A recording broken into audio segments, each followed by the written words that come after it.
आज हम आपको सुनाने जा रहे हैं कथा सम्राट मुंशी प्रेमचंद जी की लिखी एक ऐसी कहानी जो बताती है कि इंसान चाहे दुनिया से भाग ले लेकिन अपने कर्मों से नहीं भाग सकता। ये कहानी है धोखे की, पश्चाताप की और रूहों के मिलन की। कहानी का नाम है मिलाप। कहानी की शुरुआत होती है बनारस के एक पुराने रईस घराने से। शाम का वक्त था। लाला ज्ञानचंद, जो शहर के प्रतिष्ठित व्यापारी थे, अपनी गद्दी पर बैठे हुए पुराने बही खातों की जांच कर रहे थे। उनका चेहरा चिंताओं से घिरा हुआ था। तभी उनके सुपुत्र बाबू नानक चंद कमरे में दाखिल हुए। नानक चंद देखने में तो बहुत सुशील और सुंदर नवयुवक था, लेकिन उसकी आंखों के नीचे पड़े काले घेरे और झुके हुए कंधे उसकी बिगड़ी हुई दिनचर्या की गवाही दे रहे थे। वो शराब, शबाब और दोस्तों की महफिलों का शौकीन था। नानक चंद ने आते ही एक भूमिका बांधी और बोला, दादा, अब यहां पड़े पड़े जी उब गया है, तबीयत कुछ भारी रहती है। आपकी आज्ञा हो तो मैं कुछ दिनों के लिए सैर को निकल जाऊं। 2-1 महीने में लौट आऊंगा, हवा पानी बदल जाएगा। ज्ञानचंद ने चश्मा उतारकर मेज पर रखा और बेटे की तरफ तीखी अनुभवी निगाह से देखा। वे अपने बेटे की रग रग से वाकिफ थे। उन्होंने व्यंग्यपूर्ण स्वर में कहा, क्यों भाई, क्या यहाँ बनारस में तुम्हारे लिए कुछ कम दिलचस्पियां हैं? दिन भर दोस्तों के साथ मटर गश्ती, शाम को मुजरे, और क्या चाहिए तुम्हें? ज्ञानचंद ने बेटे को सीधे रास्ते पर लाने की बहुत कोशिश की थी, मगर सब बेकार। उनकी डांट फटकार, प्यार दुलार सब उस पर बेअसर था। नानक चंद ने ढिठाई से कहा, अब यहां जी नहीं लगता। कश्मीर की बहुत तारीफ सुनी है, जन्नत कहते हैं उसे। अब वहीं जाने की सोच रहा हूं। ज्ञानचंद ने सिर हिलाया। बेशक, तशरीफ ले जाइए, नवाबजादे हैं आप। नानकचंद हंसकर बिना किसी शर्म के बोला, तो फिर रुपए तो दिलवाइए। इस वक्त कम से कम 500 रुपयों की सख्त जरूरत है। ज्ञानचंद का पारा चढ़ गया। 500 रुपए? ऐसी फिजूल बातों का मुझसे जिक्र न किया करो। मैं तुम्हें बार बार समझा चुका हूं कि पैसा पेड़ पर नहीं उगता। लेकिन नानकचंद ने हट करना शुरू कर दिया। वो जानता था कि बाप की कमजोरी क्या है। वो इकलौता बेटा था। आखिरकार नानकचंद ने अपना आखिरी दांव खेला। वो झुंझलाकर पैर पटकते हुए बोला, अच्छा, मत दीजिए, मैं यूं ही चला जाऊंगा। भूखा प्यासा मर जाऊंगा, तब आपको चैन मिलेगा। ज्ञानचंद ने कलेजा मजबूत करके कहा, बेशक, तुम ऐसे ही हिम्मतवर हो। जाओ, देखें कैसे जाते हो। नानकचंद ने धमकी दी, मुझे किसी की परवाह नहीं। आपका रुपया आपको मुबारक रहे, मैं चला। नानकचंद की ये चाल कभी खाली नहीं जाती थी। बूढ़े लाला साहब का दिल पसीज गया। बुढ़ापे की लाठी यही तो था, चाहे जैसा भी हो। वे ढीले पड़ गए। उन्होंने तिजोरी खोली, रुपए निकाले और बेटे की खुशामद करके उसे दिए। उसी दिन नानकचंद कश्मीर की सैर के लिए रवाना हुआ। लेकिन दुनिया को दिखाने के लिए वो कश्मीर जा रहा था, मगर असल में उसकी योजना कुछ और ही थी। नानकचंद यहां से अकेला नहीं चला। उसके पड़ोस में बाबू रामदास रहते थे। बेचारे सीधे साधे गरीब क्लर्क। सुबह दफ्तर जाते और शाम को थके हारे लौटते। उनकी एक विधवा बेटी थी, ललिता। जवानी में ही विधवा हो गई थी। नानकचंद अक्सर अपने कोठे पर बैठा हुआ उस बेचारी प्यासी रूह को मोहब्बत के झूठे इशारे किया करता था। ललिता, जो समाज के तानों और अकेलेपन से ऊब चुकी थी, वो अभागी इस रंगीन मिजाज युवक के जाल में आ फंसी। उसे लगा कि नानकचंद ही उसका मसीहा है। भाग जाने के मंसूबे तैयार हो चुके थे। आधी रात का वक्त था। सन्नाटा छाया हुआ था। ललिता एक साधारण सी साड़ी पहने अपनी चारपाई पर करवटें बदल रही थी। नींद उसकी आंखों से कोसों दूर थी। उसने अपने बचे खुचे जेवरों को उतारकर एक छोटे से संदूकचे में रख लिया था। उसके दिल में इस वक्त तरह तरह के ख्याल दौड़ रहे थे। क्या मैं सही कर रही हूं? पिताजी की इज्जत का क्या होगा? लेकिन क्या मैं सारी उम्र यूं ही घुट घुट कर मरूं? उसका कलेजा जोर जोर से धड़क रहा था। मगर चाहे और कुछ हो, नानकचंद की तरफ से उसे बेवफाई का जरा भी गुमान न था। जवानी की सबसे बड़ी नेमत मोहब्बत है, और इस नेमत को पाकर ललिता अपने को खुशनसीब समझ रही थी, चाहे वो रीतियों के विरुद्ध ही क्यों ना हो। बगल के कमरे में रामदास बेसुध सो रहे थे। इतने में बाहर की कुंडी खटकी। ये इशारा था। ललिता चौंक कर उठ खड़ी हुई। उसने कांपते हाथों से जेवरों का संदूकचा उठा लिया। एक बार इधर उधर हसरत भरी नम निगाहों से अपने घर को देखा, जहां उसका बचपन बीता था। फिर दबे पांव बिल्ली की तरह चौंक चौंक कर कदम उठाती वो दहलीज में आई और कुंडी खोल दी। सामने नानकचंद खड़ा था। उसने ललिता को देखते ही गले से लगा लिया। बाहर बग्गी तैयार थी। दोनों उस पर जा बैठे और अंधेरे में गुम हो गए। सुबह को जब बाबू रामदास उठे तो घर में सन्नाटा था। ललिता न दिखाई दी। उन्होंने आवाज दी, बेटी ललिता, कोई जवाब नहीं। वे घबराए, सारा घर छान मारा, कुआं तालाब देखा, कुछ पता न चला। तभी उनकी नजर बाहर की खुली कुंडी और सड़क पर बग्गी के टायरों के निशानों पर गई। वे समझ गए। वे सिर पीटकर वहीं बैठ गए।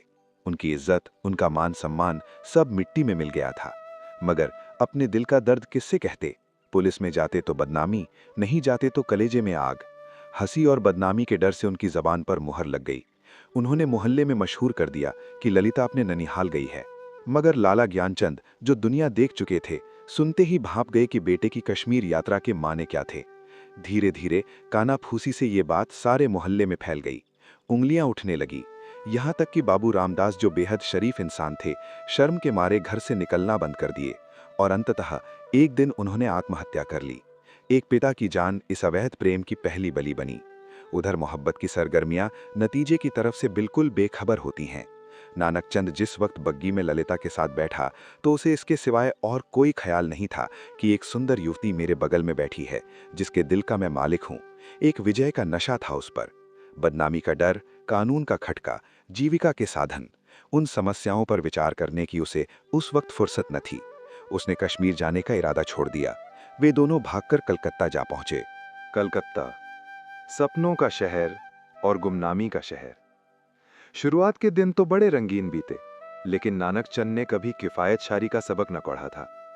बाप की कमाई थी, पानी की तरह बहाई। जो कुछ जमा पूंजी थी वो 2 महीनों में ही खर्च हो गई। अब नौबत ललिता के गहनों पर आई। एक एक करके गहने बिकने लगे। प्यार की जगह चिंताओं ने ले ली। लेकिन नानकचंद में अभी इतनी शराफत या कहिए चालाकी बाकी थी। उसने दिल मजबूत करके अपने बाप लाला ज्ञानचंद को खत लिखा। उसमें उसने मोहब्बत को गालियां दी, ललिता को एक मुसीबत बताया और विश्वास दिलाया कि पिताजी, मैं बहक गया था। अब आपके पैर चूमने के लिए जी बेकरार है। मैं लौटना चाहता हूं, पर किराए के पैसे नहीं हैं, कुछ खर्च भेज दीजिए। लाला साहब ने खत पढ़ा। उन्हें तस्कीन हो गई कि चलो, बेटा जिंदा है, खैरियत से है। उन्होंने खुशी में सत्यनारायण की कथा सुनी। रुपए तुरंत रवाना कर दिए, लेकिन जवाब में एक सख्त हिदायत लिखी। बेटा, जो कुछ तुम्हारी किस्मत में था वो हुआ, लेकिन खबरदार, अभी इधर आने का इरादा मत करना। तुम यहां बहुत बदनाम हो रहे हो। पुलिस और समाज दोनों तुम्हारे पीछे हैं। तुम्हारी वजह से मुझे भी बिरादरी से नाता तोड़ना पड़ेगा। इस तूफान को उतर जाने दो। तुम्हें वहां खर्च की तकलीफ न होगी, मैं भेजता रहूंगा। मगर जिस औरत की बाह पकड़ी है उसका निबाह करना। अब उसे अपनी ब्याहता स्त्री समझो, धोखा मत देना। नानकचंद के दिल पर से चिंता का बोझ उतर गया। चलो, आमदनी शुरू हुई। बनारस से माहवार महीने का वजीफा मिलने लगा। इधर ललिता की सेवा और निस्वार्थ प्रेम ने भी उसके दिल को कुछ खींचा। यद्यपि शराब की लत न टूटी और हफ्ते में 2 दिन वो थिएटर देखने जरूर जाता, तो भी तबीयत में थोड़ी स्थिरता और कुछ संयम आ चला था। गृहस्थी जम गई थी। इस तरह कलकत्ते में उसने 3 साल काट दिए।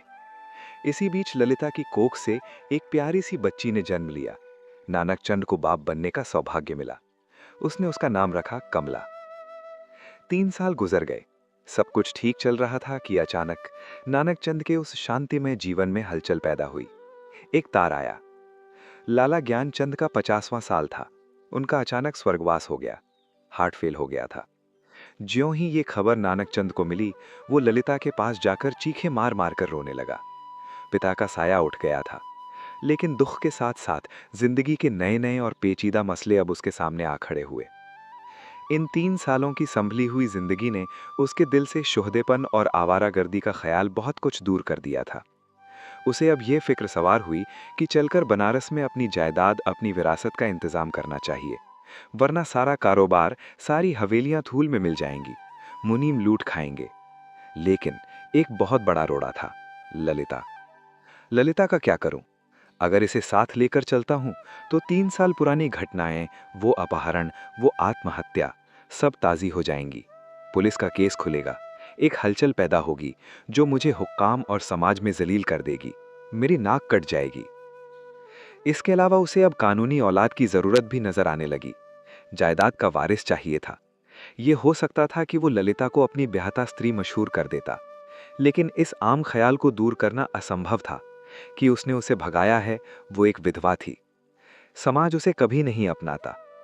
ललिता से नानक चंद को अब वो मोहब्बत भी न थी, वो नशा उतर चुका था। अब वो एक साधारण पति था जो गले में पड़े हुए ढोल को पीटना ही अपना धर्म समझता है, जिसे बीवी की मोहब्बत उसी वक्त याद आती है जब वो बीमार होती है। और इसमें अचरज की कोई बात नहीं है अगर दौलत और रईसी की नई नई उमंगों ने उसे उकसाना शुरू किया। उसके मन में स्वार्थ जाग उठा। मुझे वापस जाकर रईस बनकर रहना है, इज्जतदार बनकर रहना है, और इस रास्ते में ललिता एक कांटा है। मानव भावनाओं की यही साधारण और क्रूर दशा है।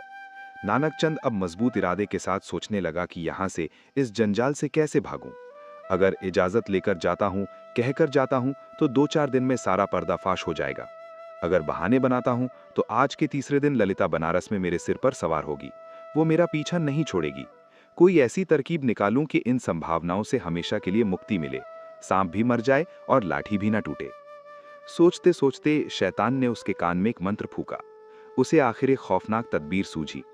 वो एक दिन शाम को ललिता से बोला, मैं दरिया नदी की सैर करने जा रहा हूं, हवाखोरी के लिए। वो घर से निकला और फिर रात को घर वापस ना आया। ललिता सारी रात दिए की लौ की तरह टिमटिमाती रही, इंतजार करती रही। दूसरे दिन सुबह एक पुलिस का चौकीदार ललिता के पास आया और उसे थाने में ले गया। ललिता हैरान थी कि क्या माजरा है। दिल में तरह तरह की दुश्चिंताएं पैदा हो रही थी, कहीं उन्हें कुछ हो तो नहीं गया। वहां जाकर उसने जो कैफियत, जो मंजर देखा तो दुनिया आंखों में अंधेरी हो गई। वो पछाड़ खाकर गिर पड़ी। थाने में एक मेज पर नानकचंद के कपड़े, कुर्ता, धोती खून में तरबतर पड़े थे। उसकी वही सुनहरी घड़ी, वही खूबसूरत छतरी, वही रेशमी साफा, सब वहां मौजूद था। जेब में उसके नाम के छपे हुए कार्ड थे। सबूत पक्का था। पुलिस ने कहा, बीबी, कोई संदेह नहीं रहा कि नानकचंद को किसी ने कत्ल कर डाला है और लाश नदी में फेंक दी है। ये एक बहुत बड़ा नाटक था। नानकचंद ने किसी जानवर का खून अपने कपड़ों पर छिड़का था और अपना सामान घाट पर छोड़ दिया था, ताकि सबको लगे कि वो मर चुका है। 2-3 हफ्ते तक थाने में तहकीकातें होती रहीं। पुलिस ने फाइल बंद कर दी, किसी बेगुनाह को पकड़कर फंसा दिया गया या मामला रफा दफा हो गया। ललिता अब एक विधवा, एक अनाथ, एक बेसहारा औरत थी, गोद में एक नन्ही बच्ची के साथ उस बड़े अनजान शहर कलकत्ता में।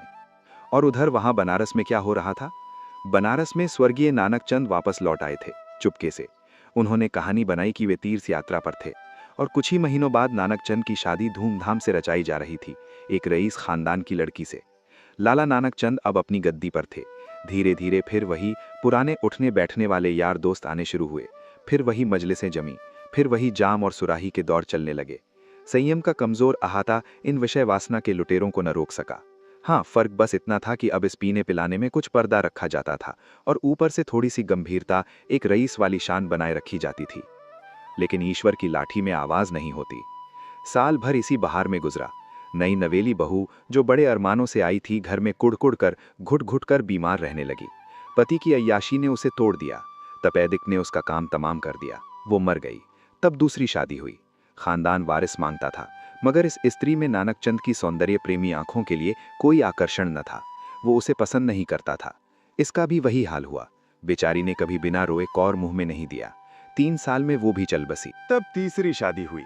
ये औरत बहुत सुंदर थी, अच्छी, सुशिक्षित और आभूषणों से सुसज्जित। उसने नानकचंद के दिल में जगह कर ली। नानकचंद को लगा कि अब जीवन पटरी पर आ गया है। एक चांद सा बच्चा भी पैदा हुआ। नानकचंद गृहस्थी के सच्चे आनंदों से परिचित होने लगा। उसे लगा कि ललिता का अध्याय अब बंद हो चुका है। दुनिया के नाते रिश्ते अपनी तरफ खींचने लगे। मगर पाप का घड़ा भर चुका था। शहर में प्लेग फैला। उस महामारी ने नानकचंद के सारे मंसूबे धूल में मिला दिए। उसकी पति प्राण, सुंदर स्त्री तड़प तड़प कर मरी, और वो 3 बरस का प्यारा लड़का, उसकी आंखों का तारा भी हाथ से गया। वे दोनों चले गए और नानकचंद के दिल पर ऐसा दाग छोड़ गए जिसका कोई मरहम न था। घर वीरान हो गया। दौलत थी, पर भोगने वाला कोई न था। उच्च श्रृंखलता भी चली गई। अय्याशी का भी खात्मा हुआ। दिल पर रंजो गम का पहाड़ टूट पड़ा और तबीयत संसार से विरक्त हो गई। जीवन की दुर्घटनाओं में अक्सर बड़े महत्व के नैतिक पहलू छिपे हुआ करते हैं। इन सदमों ने नानकचंद के दिल में मरे हुए इंसान को भी जगा दिया। उसकी आत्मा, जो सो रही थी, अब चीखने लगी। जब वो निराशा के यातनापूर्ण अकेलेपन में अपने खाली महल में पड़ा होता, तो उसे अपना अतीत याद आता। उसका दिल रोने लगता। उसे ऐसा मालूम होता कि ईश्वर ने मुझे मेरे पापों की सजा दी है। मैंने जो बोया वही काट रहा हूं। धीरे धीरे ये ख्याल उसके दिल में मजबूत हो गया। उफ, मैंने उस मासूम औरत ललिता पर कैसा जुल्म किया, कैसी बेरहमी की। उसे परदेस में बेसहारा छोड़कर अपनी मौत का नाटक रचकर भाग आया। ये उसी का दंड है। मेरी पत्नियां, मेरा बेटा, ये सब उसी के आंसुओं का बदला है। ये सोचते सोचते ललिता की मायूस तस्वीर उसकी आंखों के सामने खड़ी हो जाती, और वो प्यारी मुखड़े वाली नन्ही कमला अपने मरे हुए सौतेले भाई के साथ उसकी तरफ प्यार से दौड़ती हुई दिखाई देती। उसे लगता जैसे कमला पूछ रही हो, बाबूजी, आप हमें छोड़कर कहाँ चले गए थे? इस लंबी अवधि में नानक चंद को ललिता की याद तो कई बार आई थी, मगर भोग विलास, पीने पिलाने की उन कैफियतों ने कभी उस ख्याल को जमने नहीं दिया था। एक धुंधला सा सपना दिखाई देता और बिखर जाता। उसे मालूम भी नहीं था कि वे दोनों माँ बेटी मर गईं या जिंदा हैं। अफसोस, ऐसी बेकसी की हालत में छोड़कर मैंने उनकी सुध तक न ली। उस नेक नामी, उस झूठी इज्जत पर धिक्कार है, जिसके लिए ऐसी निर्दयता की कीमत देनी पड़ी। ये ख्याल, ये पश्चाताप उसके दिल पर इस बुरी तरह बैठा कि उसे चैन मिलना हराम हो गया। एक रोज उसने फैसला किया। वो उठा और बिना किसी को बताए कलकत्ता के लिए रवाना हो गया। सुबह का वक्त था। ट्रेन कलकत्ता पहुंची। नानकचंद स्टेशन से उतरा और अपने उसी पुराने मोहल्ले, उसी पुराने घर की तरफ चला। रास्ते वही थे, गलियां वही थीं, पर सब कुछ बदला बदला सा लग रहा था। सारा शहर कुछ और हो गया था। बहुत तलाश के बाद, बहुत भटकने के बाद उसे अपना पुराना ईंटों वाला घर नजर आया। उसके दिल में जोर से धड़कन होने लगी, पैर कांपने लगे, भावनाओं में हलचल पैदा हो गई। क्या वो वहां होंगी, या? उसने हिम्मत करके एक पड़ोसी से पूछा जो बाहर चबूतरे पर बैठा था, भाई साहब जरा सुनिए, इस मकान में कौन रहता है? पड़ोसी एक बूढ़ा बंगाली था। उसने चश्मा ठीक करते हुए टूटी फूटी हिंदी में बोला, हाँ, ये नहीं कह सकता ठीक से कौन है कौन नहीं है, इतना बड़ा मुल्क में कौन किसको जानता है, लेकिन हाँ, एक लड़की और उसकी बूढ़ी माँ, 2 औरत रहता है, विधवा है, कपड़े की सिलाई करता है, बहुत दुखियारी है। जब से उसका आदमी मर गया, कोई उसका कत्ल कर दिया था सुना है, तब से यही काम करके सिलाई करके अपना पेट पालता है। बहुत शरीफ लोग हैं। नानकचंद का कलेजा मुंह को आ गया। विधवा, कत्ल, ये सब उसका ही रचाया हुआ खेल था। इतने में घर का दरवाजा चरमराता हुआ खुला और एक 13-14 साल की बेहद सुंदर लेकिन सादे कपड़ों में लिपटी हुई लड़की हाथ में किताब लिए हुए बाहर निकली। उसकी शक्ल बिल्कुल नानकचंद से मिलती थी। नानकचंद पहचान गया। खून ने खून को पहचान लिया। ये कमला है, उसकी बेटी। उसकी आंखों में आंसुओं का सैलाब उमड़ आया। बेख्तियार जी चाहा कि दौड़कर उस लड़की को छाती से लगा ले, उसके पैरों में गिर पड़े। उसे लगा जैसे उसे कुबेर की दौलत मिल गई हो। उसने अपनी रुंधती हुई आवाज को संभालकर कांपते हुए कहा, बेटी, सुनती हो? जाकर अपनी अम्मा से कह दो कि बनारस से एक आदमी आया है, उनसे मिलना चाहता है। लड़की ने उसे अचरज से देखा, फिर अंदर चली गई। थोड़ी देर में दरवाजे पर एक परछाई उभरी। ललिता दरवाजे पर आई। उसके चेहरे पर घूंघट था और गो की सौंदर्य की वो पुरानी ताजगी, वो चमक न थी। चेहरे पर झुर्रियां और आंखों में उदासी थी, मगर आकर्षण अब भी था। एक तपस्विनी का तेज था। नानकचंद ने उसे देखा और एक ठंडी दर्द भरी सांस ली। पतिव्रत, धैर्य और निराशा की सजीव मूर्ति उसके सामने खड़ी थी। उसने बहुत जोर लगाया कि खुद को रोक ले, लेकिन जब्त ना हो सका। वो बरबस फूट फूट कर रोने लगा। हिचकियां बंद गईं। ललिता ने घूंघट की आड़ से उस रोते हुए अजनबी को देखा। वो गौर से देखती रही और फिर वो आश्चर्य के सागर में डूब गई। वो चित्र, वो चेहरा जो उसके हृदय पट पर अंकित था, जिसकी पूजा वो रोज करती थी, जो जीवन के अल्पकालिक आनंदों की याद दिलाता रहता था, जो सपनों में सामने आकर कभी खुशी के गीत सुनाता था और कभी रंज के तीर चुभाता था, वो मृत पति इस वक्त सजीव, सचल, जीवित उसके सामने खड़ा था। ललिता पर एक बेहोशी सी छा गई। उसे अपनी आंखों पर विश्वास नहीं हो रहा था। कुछ वही हालत जो आदमी को सपने में होती है। क्या मैं सपना देख रही हूं या ये उनकी रूह है? लेकिन प्रेम ने डर को जीत लिया। वो व्यग्र होकर, सुध-बुध खोकर नानकचंद की तरफ बढ़ी और रोती हुई बोली, तुम आ गए? मुझे भी अपने साथ ले चलो। मुझे अकेले किस पर छोड़ दिया है? मुझसे अब यहां नहीं रहा जाता। मुझे अपने पास बुला लो। ललिता को इस बात की जरा भी चेतना न थी कि वो उस व्यक्ति के सामने खड़ी है जो एक जमाना हुआ मृत चुका था। उसे लगा कि वो भी मरने वाली है या ये कोई रूहानी मिलन है, वरना शायद वो चीख कर भागती। उस पर एक सपने की सी हालत छाई हुई थी। मगर जब नानकचंद ने आगे बढ़कर उसे अपने दोनों हाथों से थाम लिया और सीने से लगाकर उसके कानों में कहा, ललिता, मैं जिंदा हूं, मैं मरा नहीं था। अब तुमको अकेले न रहना पड़ेगा। मैंने बहुत पाप किए हैं ललिता, तुम्हें इन आंखों की पुतली बनाकर रखूंगा। मैं इसीलिए तुम्हारे पास आया हूं। मैं अब तक महलों में रहकर भी नर्क में था, अब तुम्हारे साथ इस टूटे घर में स्वर्ग का सुख भोगूंगा। मुझे माफ कर दो। तो ललिता चौंक पड़ी, उसे स्पर्श का एहसास हुआ। वो छिटक कर अलग हटती हुई अपनी बड़ी बड़ी आंखों से उसे देखते हुए बोली, जिंदा? तुम जिंदा हो? मेरी आंखों को तो यकीन आ गया, मगर दिल को नहीं आता। हे ईश्वर, करे ये सपना ना हो। अगर ये सपना है तो मैं कभी जागना नहीं चाहती। और फिर उस पुरानी गली में दो बिछड़ी हुई रूहें, एक पश्चाताप के आंसू रो रही थीं और दूसरी मिलन की खुशी के। आप सुन रहे थे मुंशी प्रेमचंद की लिखी दिल को छू लेने वाली कहानी मिलाप। ये कहानी हमें सिखाती है कि सच्चा प्रेम और किए गए कर्म कभी पीछा नहीं छोड़ते। देर से ही सही, पर मिलाप जरूर होता है। उम्मीद है ये कहानी आपको पसंद आई होगी। अगर ऐसी कहानियां सुनकर आपको कुछ महसूस होता है तो चैनल को सब्सक्राइब करें, वीडियो को लाइक करें और अपनी राय कमेंट में ज़रूर लिखें। मिलते हैं अगली कहानी में। तब तक के लिए खुश रहें और नेक बने।